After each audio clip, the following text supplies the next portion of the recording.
नाजरीन, प्रोग्राम रुपया पैसा में आपको खुश आमदीद कहते हैं। मैं हूं अली नासिर। आज जिस मौजू के ऊपर हमने बात करनी है वो तो है इनकम टैक्स और टैक्स रिफॉर्म। लेकिन जिस चीज़ पर मैं तवज्जो डालना चाहूँगा, जिस वजह से आज इस मौजू पर हम बात करेंगे और स्पेसिफ़िकली ख़ास मौजू पर बात करेंगे, वो ये है कि देखें, पैसा इस वक्त यूएई में फंस गया है। पाकिस्तानी ले गए थे पैसा वहाँ। ड्रामा आप लोगों का वही होता है पुराना, हमारी मजबूरियाँ हैं, हमें ये पूछो हम पैसे लेकर क्यों गए थे, पाकिस्तान के हालात ठीक नहीं थे। वैसे आप किसी को उंगली लगाएं, उसका डिस्को डांस निकल जाएगा। कोई 180 मरतबा वो जिंदाबाद कह देगा। आप बोलें कि भाई तुम इतना तकबीर पढ़ दो, तो तकबीर नहीं पढ़ेंगे, नाउजुबिल्ला। ये कौम हमारी तकबीर उतनी नहीं पड़ेगी जितना पाकिस्तान जिंदाबाद का नारा लगाएगी। बात सही कह रहा हूँ अफशीन, गलत बोल रहा हूँ मैं? इस कौम का मसला ये है कि अगर आप इनको कह दें कि साहब आपने पाकिस्तान जिंदाबाद का नारा लगाना है, तो 180 मरतबा लगा देंगे, इतनी दफ़ा तकबीर का नारा नहीं लगाएंगे। और जब पैसे इस मुल्क में रखने की बात आएगी कि यार इस मुल्क की खिदमत कर लो, मुश्किल वक्त है, ये है, परेशानी है, फलानी है, ढींग है, तो आप इनके ड्रामे सुने, हमारे ताजिरों, सनतकारों, सरमायाकारों के ड्रामे सुने। ओ जी, पाकिस्तान में हालात ठीक नहीं है, पाकिस्तान में सरमाया रख के कोई फ़ायदा नहीं है, हमारे साथ हुकूमत बड़ी जुल्म करती है। आप बोलें जी पाकिस्तान जिंदाबाद का नारा लगाना है, लगा लगा के पागल हो जाएंगे, पेट पे लेट जाएंगे, उल्टे लेट जाएंगे, नारे लगाते रहेंगे। लेकिन आप बोलो कि यार सच में बताओ, बिल्कुल मुझे इस तरह के झूठे फ्राडिये लड़के बहुत सारे याद आ गए जो कॉलेज के अंदर हर लड़की को कहते थे मुझे तुमसे प्यार है, मुझे तुमसे प्यार है, और वो 3 अल्फाज भी कह दिया करते थे। लेकिन जब वक्त आता था रिश्ते का वक्त आता था, तो कहते थे पहले बड़ी बहन का हो जाए फिर तुमसे कर लेंगे, है ना, या अभी हमारे बड़े भाई कुंवारे बैठे हैं, पहले उनकी हो जाए फिर मैं तुमसे शादी कर लूंगा। सर ये खाली ड्रामेबाज है जुबान से। अगर इनको मुल्क में सरमाया रखना था ना, तो इनको कोई ड्रामा और झूठ बोलने की जरूरत नहीं है। आखिर पैसे यहां से गए क्यों? हर ताजिर बोल रहा है जी, हुकूमत से पूछे आखिर पैसे गए क्यों ना जाएं? अच्छा जी चलें, ठीक है, आप ले जाएं। फिर आप नारा लगाने के अहल नहीं हो, फिर आप मुनाफकत के अहल नहीं हो, फिर आपकी खुल्लम खुल्ला मुनाफकत हम बर्दाश्त नहीं करेंगे। आप अपने पैसे इस मुल्क में रखें, आपको मोहब्बत इस मुल्क से, आप मराहत इस मुल्क से ले रहे। टेक्सटाइल वाले इस मुल्क से हर तरह की मराहत ले गए, पैसे बाहर रिसीव करते। आप पूछें जी क्यों नहीं लाए? और जी मुल्क के हालात ठीक नहीं है जी, मुल्क के मराहत लेते हुए याद नहीं थे मुल्क के हालात ठीक नहीं। फिर क्या कहते हैं?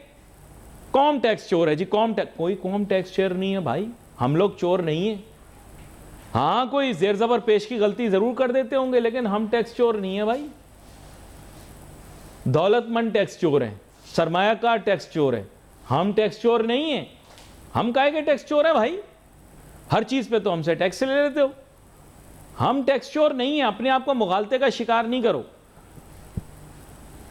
ये एक बुरी आदत पाकिस्तान में हो गई है कि चोर चोर का नारा लगता है तो हर कोई अपने गिरेबान की तरफ देखना शुरू कर देता है। हम चोर नहीं है भाई, हमारी क्या चोरी है यार? ना बिजली, ना पानी, ना गैस नहीं आ रही मेरे घर। 4 दिन हो गए, पता नहीं कौन सी को सस्ती घटिया गैस लाइनों में डाली थी, हर जगह लीक होना शुरू हो गई। मैं नहीं लिहाज करता, लिहाज करो, गुना बे लज्जत नहीं लेता अली नासिर भाई, क्या फायदा फालतू में लोगों की तारीफें। हाँ जी वेरी गुड जी, बहुत अच्छा जी, बिल्कुल नहीं वेरी गुड, बहुत अच्छा बिल्कुल नहीं। घर में गैस ही नहीं आ रही, और ये सरमायाकार, कारोबारी, ताजिर, सनतकार ये बोलते हैं आप पाकिस्तान मुनफरिद मुल्क है, यहां पे पाइपों में गैस आ रही है, ये तो सिलेंडरों में आनी चाहिए। स्टूपिड लोग। यानी अब हमारा गरीब आदमी मोटर बाइक के ऊपर बीवी को बिठाकर बीवी का बोलेगा कि सिलेंडर हाथ में पकड़ो। अब ये तो तरबियत ने रोक दिया, वरना 2-3 मुगल्लज़ात मुंह से निकल जाती मेरी बड़ी गंदी आपके लिए। शर्म आनी चाहिए यार, स्टूपिड बातें कर रहे हैं, कह रहे हैं सिलेंडर में गैस आनी चाहिए। एक हाउस होल्ड के अंदर एक आदमी है, बीवी है और 2 बच्चे हैं, तो वो बच्चा नहीं संभल रहा होता, आगे बेचारा बेबी सीट तो होती नहीं हमारे यहां, तो अब हम सिलेंडर लेने जाएंगे मोटरसाइकिल पे। स्टूपिड लोग, स्टूपिड ताजिर, सनतकार। टीवी पे बोलता है अली नासिर, नर के बच्चे हो तो साबित करके दिखाओ ना, कैसे लाएगा सिलेंडर? बीवी की गोद में देगा सिलेंडर क्या, कि भाई आप लेकर जाएं साथ मेरे? शर्म महसूस नहीं होती? फुलिश लोग, इम्प्रैक्टिकल। इनकी वजह से मुल्क में मईशत तबाह हो रही है। लालच देखो अपनी, हर वक्त 4x4 लेकर हमारा ताजिर सनतकार घूमता रहता है और गरीब को बोलता है कि सिलेंडर लेकर मार्केट जाओ, वहां से भरवा के लाओ। डीकैंटिंग नाजायज है भाईजान, क्या हो गया? डीकैंटिंग अलाउड नहीं है। डीकैंटिंग माने नाजायज तरीके से एक सिलेंडर से दूसरे सिलेंडर में गैस मुंतकिल करना। यार इनको क्या समझ में आएगी? इनकी कोई विजन है?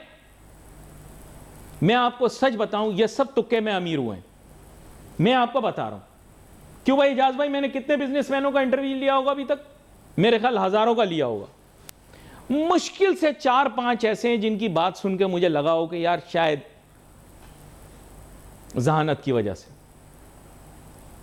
नहीं, मुझे पता है इससे मेरा मंजन भी खराब होगा, लेकिन क्या करूं, रियलिटी है। मुझे बुजुर्ग ने दुआ दी थी कि बेटा तुम टीवी पे जाओगे तो अल्लाह के करम से तुम्हारे मुंह से झूठ नहीं निकलेगा। अब कौन सी घड़ी थी, उनकी दुआ कबूल हो गई, अल्लाह ताला ने कबूल कर ली। अब ये झूठ मेरे आड़े आया हुआ है, मैं मतलब सच मेरे आड़े आया हुआ है, सच ही बोले जा रहा हूं और सच की वजह से रुकावट है। मैं भी यहां झूठ बोलना शुरू कर दूं तो यकीन करो ये धूम मच जाएगी मेरी। सच आपको नापसंद है, उससे सोने पे सुहागा। पूरी कौम सच से नफरत करती है, सच्चे से नफरत करती है। सच बात कोई करे उससे नफरत करती है, कहीं कोई सच्चाई बता दे तो उससे नफरत करती है। और मुझे कहते हैं आप बड़े बहादुर हैं, बड़ी बोल्ड बातें करते हैं। अबे भाई सच बोलने में क्या बोल्ड है? क्या बोल्ड है सच बोलने में? सच बोलना तो आसान है, झूठ बोलना गलत है और मुश्किल है। सच बोलना तो आसान काम है यार। सलाम करता हूं यार आप लोगों की ज़हानत, और रोज यकीन करो आप लोगों की मुनाफकत के ऊपर मुझे समझ नहीं आती मैं क्या बोलूं। कोलोफेल का आपका तजाद आसमान पे पहुंचा हुआ है, कहीं कोई कल सीधी नहीं, खाने को रोटी नहीं, लेकिन नारे लगा रहे हैं बहुत बेहतरीन, बड़ा बेहतरीन निज़ाम चल रहा है। वेरी गुड यार, आप करो, किसी ने आपको रोका है? किसी ने आपको रोका है? बेगाने की शादी में अब्दुल्ला दीवाना नाच नाच के पागल हो गया। डोंट डू दिस, सिस्टम ठीक नहीं होता। मैंने आपको पहले बताया था कि अगर आपके सगे माँ बाप हैं, गौर से सुने मेरी बात, अगर आपके सगे माँ बाप हैं हर गलत बात पर आपको टोकेंगे, जो आप गलत काम करेंगे आपको टोकेंगे। और अगर आपके सौतेले हैं और आप गलत राह पर चल पड़े हो तो वो आपको हर गलत काम पर शाबाशी देंगे। मैं आपका सगा हूं, आप सौतेलों में फंस गए हो, ये प्रॉब्लम है आपकी, फिर आप लोग बुरा मान जाते हैं। मेरे साथ बहुत ही अहम मेहमान शामिल गुफ्तगू हैं, जनाब बशारत कुरैशी साहब, किसी तारुफ के मोहताज नहीं, टैक्स के थिसोरस हैं। वेलकम करता हूं सर आपको शो में। लाइन कट गई, दोबारा जोड़ लेते हैं, दोबारा कॉल करते हैं उनको। बेसिकली मैं उनसे यही बात करना चाहूँगा कि ये जो इनकम टैक्स में, इनकम टैक्स कवानीन के अंदर जो ख़ास शिक का जिक्र आ रहा था, वो शिक जो है उसको शिक कर दिया गया है। तो वो शिक क्या है, उसके क्या मुहर्रकात हैं, और उससे पाकिस्तान की मईशत और रियल एस्टेट सेक्टर पर क्या असर आएगा, ये बात करूँगा। रियल एस्टेट सेक्टर को रिवाइव करना बहुत ज़रूरी है। पूरे मुल्क का अरबों डॉलर सरमाया रियल एस्टेट में लगा हुआ है, लेकिन हालात कुछ ऐसे कि रियल एस्टेट सेक्टर बिल्कुल दब गया है, बिल्कुल दब गया है। ब्रोकर रोज़ झूठ बोल बोल के कोई ना कोई मार्केट चलाने की कोशिश करते हैं। नाम ले सकते हैं यार पीर बाबा की हाउसिंग सोसाइटी का? नहीं ले सकते। नहीं यार तुम बोल रहे हो, बाद में बिगड़ जाओगे, नहीं लूँगा नाम। यहाँ कराची शहर के बाहर ही पीर बाबा ने पड़ाव डाला और एक हाउसिंग सोसाइटी बनाई। वहाँ के ब्रोकरों ने इतना बड़ा झूठ बोला, क्योंकि उनको पता था उनका रेड वारंट निकलने वाला है पीर बाबा का। उन्होंने झूठ बोला, हाँ मार्केट चल पड़ी, हाँ मार्केट। अवाम इतनी बेवकूफ़ पीछे भागना शुरू हो गई। यहाँ पुल के पास खड़े हो जाओ और पुल के नीचे देखना शुरू कर दो, हमारी बेवकूफ़ अवाम खड़ी होकर देखना शुरू कर देगी नीचे क्या है। एक दफ़ा मैंने बचपन में क्या किया, मैं क्लास में था, मुझे मेरे उस्ताद थे वाहिदी साहब, पता नहीं हयात हूँ अभी, उन्होंने मुझे बताया कि देखो पूरा दिन ज़ाया किया जा सकता है पाकिस्तानियों का। मैंने कहा किस तरह से? कह रहे रात को क्लास के बाहर निकलो, हमारी रात को भी क्लास होती थी, कह रहे क्लास के बाहर निकलो और इशारा करो आसमान की तरफ। मैंने कहा सर अभी देखें आप। मैं बाहर निकला और मैंने इशारा किया, वो देखो आसमान पे क्या है। यकीन करो जब मैं गफीर इकट्ठा हो गया बेवकूफ़ों का, मुझसे पूछ रहे क्या है, मैंने कहा वो देखो काला तारा। सब कह रहे हैं काला तारा? नहीं नहीं सही बोल रहा हूं मैं। बाकिर भाई परेशान हो गए, कह रहे हैं ये क्या हुआ? मैंने कहा वो देखो आसमान में वो काला तारा। कह रहे हैं काला तारा? सारे लोग एक दूसरे को कह रहे हैं मुझे भी दिखाई दे रहा है वो काला तारा। खैर एनीवे, आए आपको दिन में काले तारे दिखाता हूं। यहां पर मेरे साथ बहुत ही अहम मेहमान शामिल गुफ्तगू होंगे, जनाब बशारत कुरैशी साहब, टैक्स उमूर के माहिर और थिसोरस समझे जाने वाले। वेलकम करता हूं बशारत कुरैशी साहब आपको। बहुत शुक्रिया जनाब। बशारत कुरैशी साहब, ये 7 नंबर की जो शिक है जिसकी ई हमें बताई जा रही है, तो ज़रा ये बताइए 7 नंबर की शिक में, इनकम टैक्स वाली में आपने क्या तब्दीली की है जिसकी वजह से हमारे रियल एस्टेट वाले एक दूसरे को मिठाइयाँ खिला रहे हैं, गुलाब जामुन खिला रहे हैं? जी हाँ जी साहब, गुजारिश है कि तब्दीली तो कोई ऐसा नहीं हुई कानून के अंदर थ्रू पार्लियामेंट जी, यानी जो तरीक़ेकार है मुरवजा उसमें नहीं हुई, लेकिन सुप्रीम कोर्ट कॉन्स्टिट्यूशनल कोर्ट ने इसको अल्ट्रा वायरस करार दे दिया है कि ये गैर कानूनी है, गैर आईनी है। तो और ये वक्ती तौर पर गैर मौसर हो गई, गैर मौसर हो गई है? नहीं वक्ती तौर पे नहीं, बल्कि ये हमेशा के लिए गैर मौसर होगी। अच्छा। पहले दिन से, जिस दिन ये 2022 में आया था कानून, उस दिन से जितने भी नोटिस इशू हुए, जितने असेसमेंट्स होगी, जितनी रिकवरीज होगी, सब अदालत ने कालादम करार दे दी हैं जो गैर कानूनी है और उनकी कोई हैसियत नहीं है। जी, माजी की भी सारी। गुड। क्योंकि right from the day one एब इनिशियो उन्होंने इसको अनकॉन्स्टिट्यूशनल करार दे दिया। सूबों पर भी इसका इतलाक होगा? लोग बोल रहे हैं कि जी सूबे, शायद कल कंफ्यूजन थी बड़ी, सूबों पर भी इसका इतलाक है? देखिए जी, सारी अब प्रॉपर्टीज हैं, ये 7E बेसिकली कॉन्स्टिट्यूशन के खिलाफ था। 2022 में इन्होंने एक डीम्ड इनकम लगा दी कि जो कैपिटल वैल्यू है, यानी ऑफ दी इमूवेबल प्रॉपर्टी, जो करंट वैल्यू है, मार्केट वैल्यू है, उसका 5% जो है वो समझा जाएगा कि वो इनकम है। जी, ये रेंटल इनकम नहीं, वो इनकम प्रॉपर इनकम है, और उसके ऊपर उन्होंने टैक्स लगा दिया। जी, यानी अगर किसी कोई एसेट जो है, इमूवेबल एसेट जो है, वो 1 करोड़ रुपए का है, तो उस पर 1% टैक्स सालाना लग गया जी, उसकी वैल्यू के ऊपर। तो ये कॉन्स्टिट्यूशन में जो लेजिस्लेटिव लिस्ट हैं, इनमें 2 एंट्रीज हैं। एंट्रीज 47 है, वो सिंपल इनकम के ऊपर है, और एक एंट्री 50 है, वो एसेट के ऊपर टैक्स है, लेकिन उसमें से कैटेगोरिकली इमूवेबल प्रॉपर्टी जो है वो निकाली हुई है जी। लेकिन उसके बावजूद FBR में जो बैठे बुजुर्ग महर हैं, उन्होंने इसके ऊपर टैक्स लगा दिया। अब एंट्री 50 ये कहती है taxes on capital value of the assets जी, not including taxes on immovable property. यानी इमूवेबल प्रॉपर्टी के ऊपर सिवाय ये कि एक्चुअल इनकम जनरेट हो रही हो, वो एंट्री 47 में चली जाती है। उसके अलावा फेडरल गवर्नमेंट कोई टैक्स नहीं लगा सकती।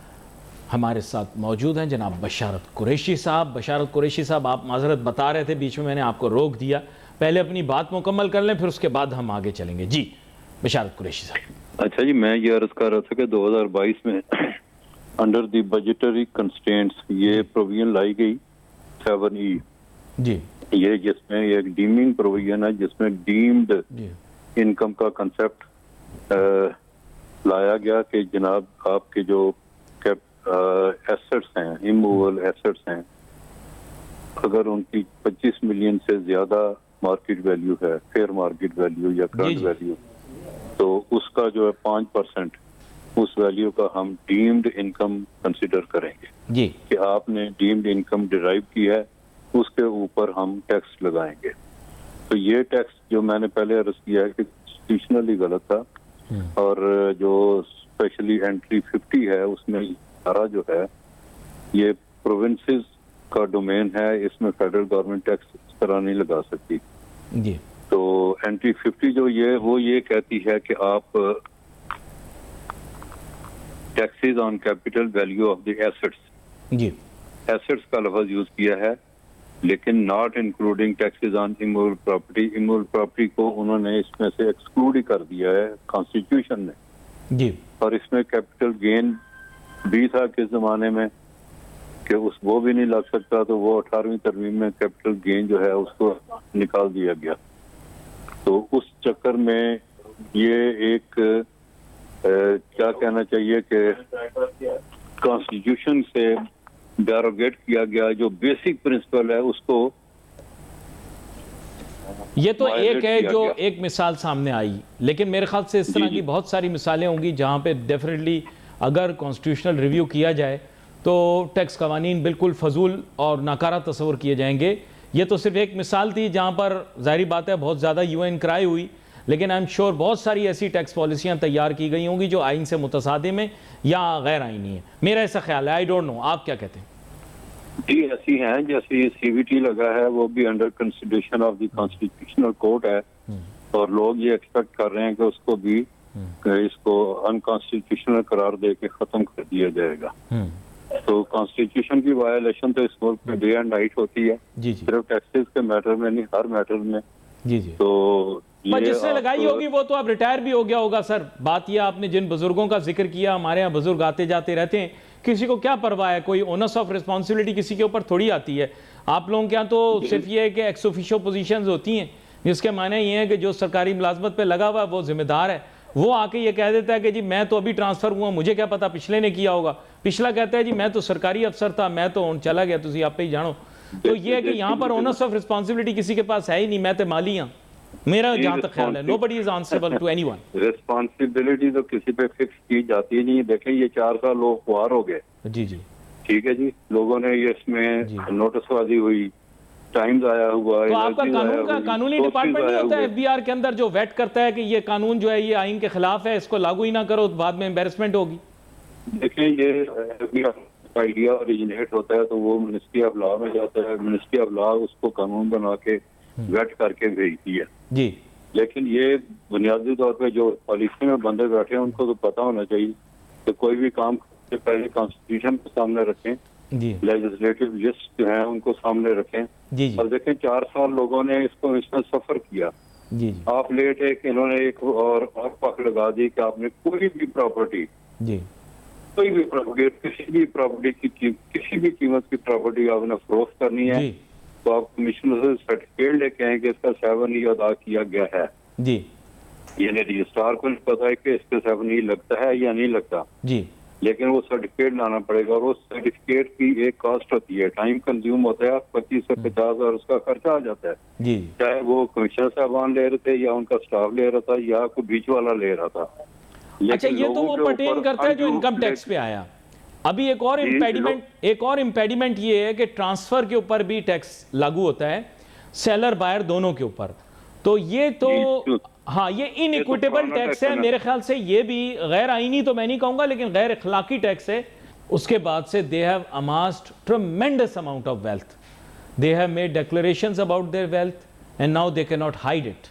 और जब से बेनामी वाले कवानीन आए और कुछ सख्तियां हुई, तो now they are in possession of properties that go into billions and billions of rupees if valuated.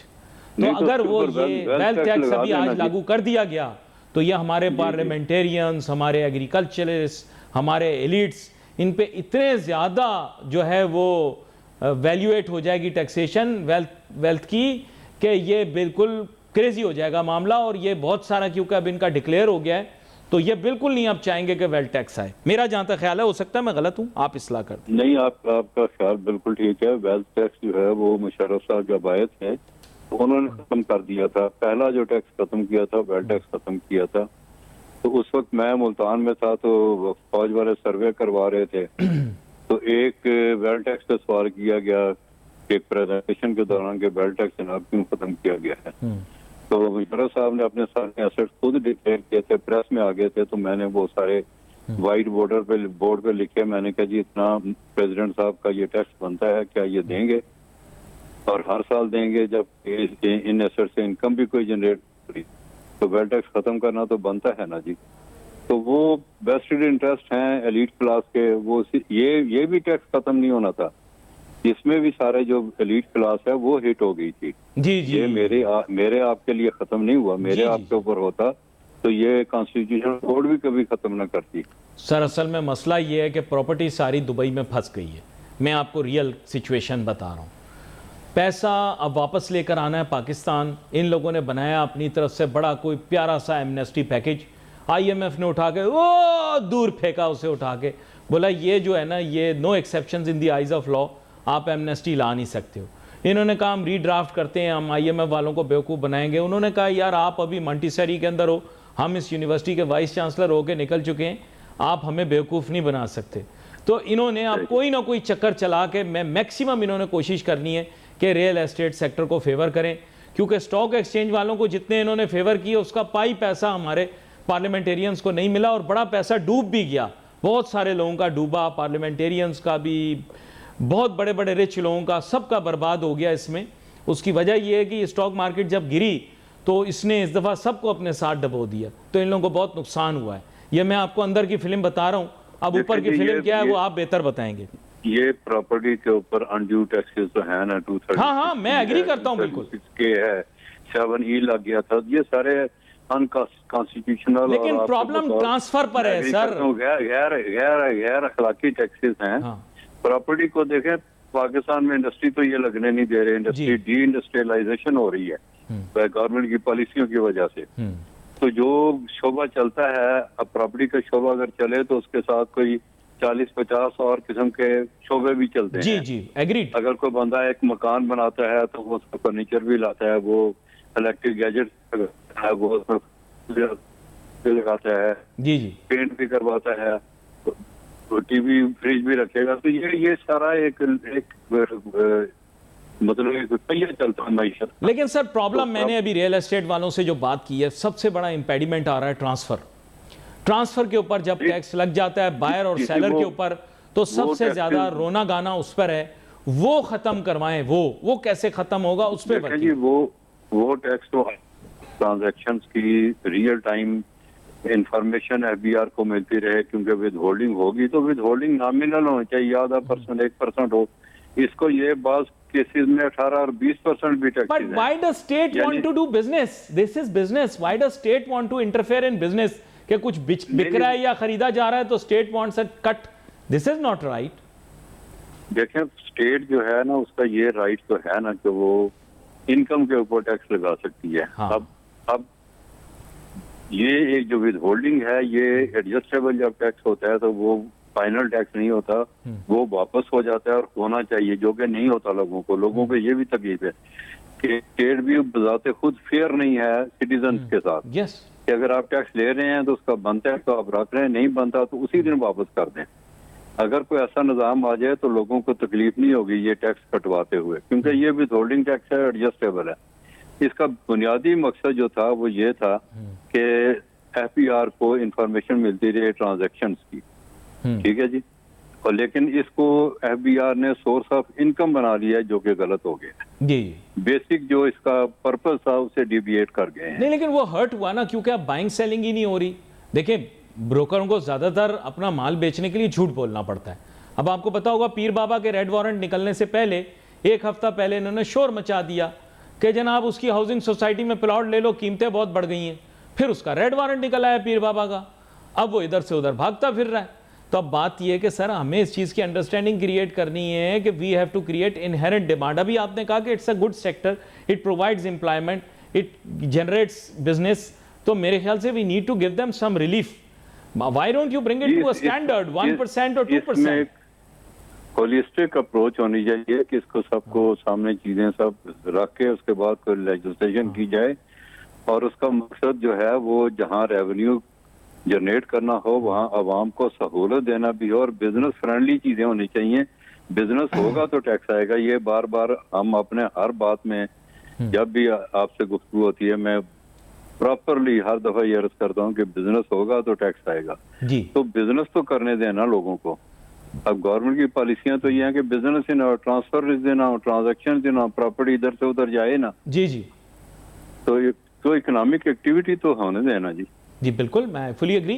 In fact, I think that the slab of the tax should be brought down substantially, and if you want to charge both the parties, that is the buyer and the seller, which I think again गैर अखलाकी है. I think this is a buyer's tax only. Why should the seller also be paying tax, or the seller should pay, the buyer should not pay? The implication of the tax cannot have duality. इसका अखलाकी जवाज नहीं होता, मेरा ख्याल है, maybe I am wrong. नहीं, आपका ख्याल बिल्कुल ठीक है।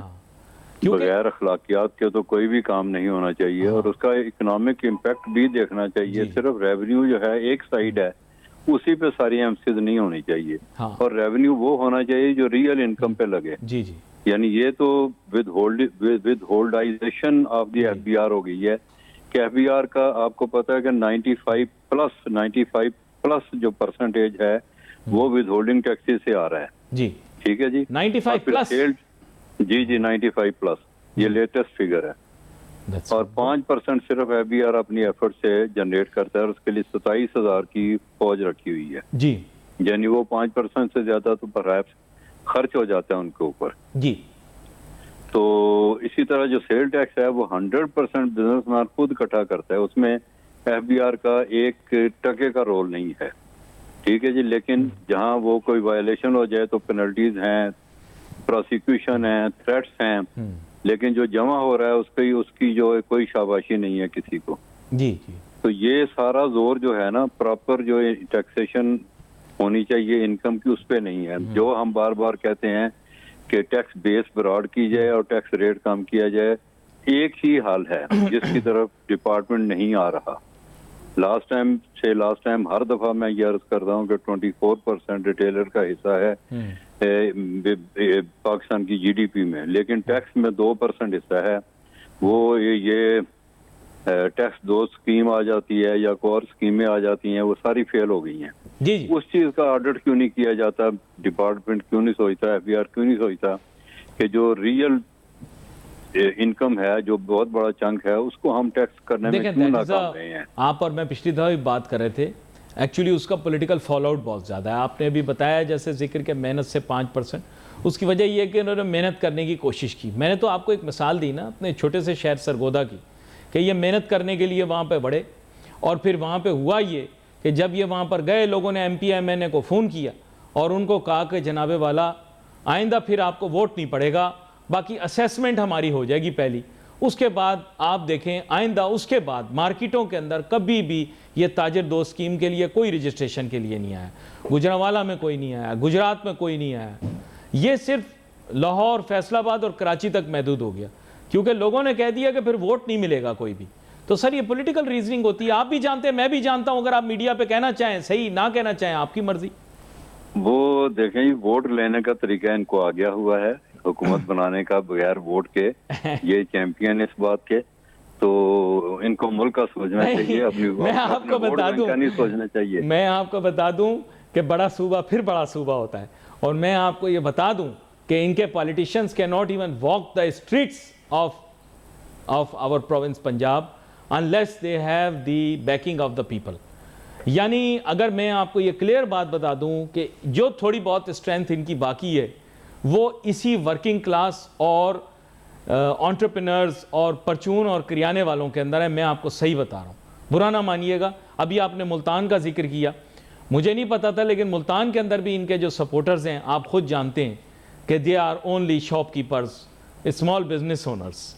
अगर उनको माइनस कर दिया जाए तो इनकी पॉलिटिकल पावर फिर बिल्कुल जीरो हो जाएगी। ये मैं आपको अभी बता रहा हूँ, ये सिटिंग पॉलिटिकल पार्टी का आपको बता रहा हूँ। सिटिंग पॉलिटिकल पार्टी की जितनी पावर बेस है वो ये परचून, किराने और छोटी छोटी मार्केटों के अलावा और नहीं है। अगर इन्होंने इनको जरा सा हरास किया तो that will be game over. मेरा ऐसा ख्याल है, आप जो जैसा सोचें। नहीं, आपका बिल्कुल ख्याल ठीक है, लेकिन कोई भी जो गवर्नमेंट पाकिस्तान में आई है, मैंने आप मुल्तान के हवाले से मुशर्रफ साहब के दौर का कहा कि सर्वे हुआ था with the help of the फौज। यानी हमारे साथ सर्वे में फौजी मेजर कप्तान टाइप लोग भी थे, इस लेवल के भी।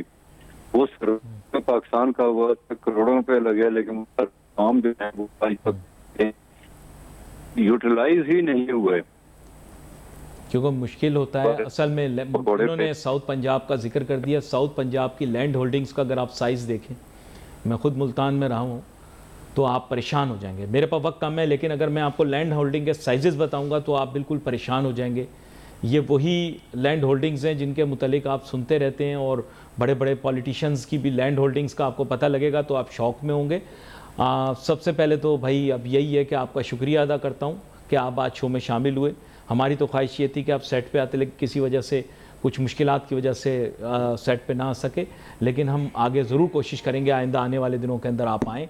We take a short break, we come back, we conclude. गुफ्तगू हमारी जारी थी। ब्रेक पे जाने से पहले बड़े अहम नुकात के ऊपर बात हो रही थी। पाकिस्तान में टैक्स रिफॉर्म की ज़रूरत है। ये तो एक टैक्स की शिक थी जिसके ऊपर लंबी दास्तान हो गई। बात यह है कि इस टैक्स की शिक के अलावा भी पता नहीं कितनी टैक्स की शिकें ऐसी हैं जो कि आइन के साथ शायद मुतसादिम हो। उनको भी अगर देखा जाए, रिव्यू किया जाए तो बहुत ज़्यादा ज़रूरी है। पाकिस्तान का टैक्स का निज़ाम बहुत नाकिस है, इसमें बहुत ख़राबियाँ हैं। हमारे ताजिर सनतकार बिल्कुल अहलियत नहीं रखते कि वो हमारे टैक्स के निज़ाम के अंदर इसलाह कर सकें। मेरे ख्याल से उनको खालिसतन इसके अंदर मेंबर रखना एक गैर मुनासिब चीज़ है। दूसरा ये है कि वो जिन सेक्टर्स के अंदर काम कर रहे हैं उनकी इकनॉमिक कंट्रीब्यूशन ना होने के बराबर मेरे नज़दीक है। अगर उनको कंपेयर किया जाए रियल एस्टेट सेक्टर के साथ, कंस्ट्रक्शन सेक्टर के साथ, बड़ी प्लेनली और ब्लैंक तरीके से आपको बता रहा हूँ, इस मुल्क की वेल्थ जो है वो रियल एस्टेट सेक्टर के अंदर पार्क हुई है, और ये चीज़ जानना आपके लिए बहुत ज़रूरी है। अगर मैं इस कंप्लीट मैन्युफैक्चरिंग सेक्टर को ले लूँ और इनकी GDP contribution versus real estate की वैल्यूएशन कर दूँ तो आप हैरान रह जाएंगे। लेकिन प्रोग्राम के अंदर मेरे पास वक्त कम और मेरा जो महदूद पैमाने पर काम का जो है, जिसे आप कह सकते हैं जाविया, वो भी एक बिल्कुल फ़र्क है। इसलिए I would not like to get into this argument. We wait for your messages on Facebook. Ali Nasir हमारी टीम को इजाज़त दीजिए। अल्लाह हाफ़िज़।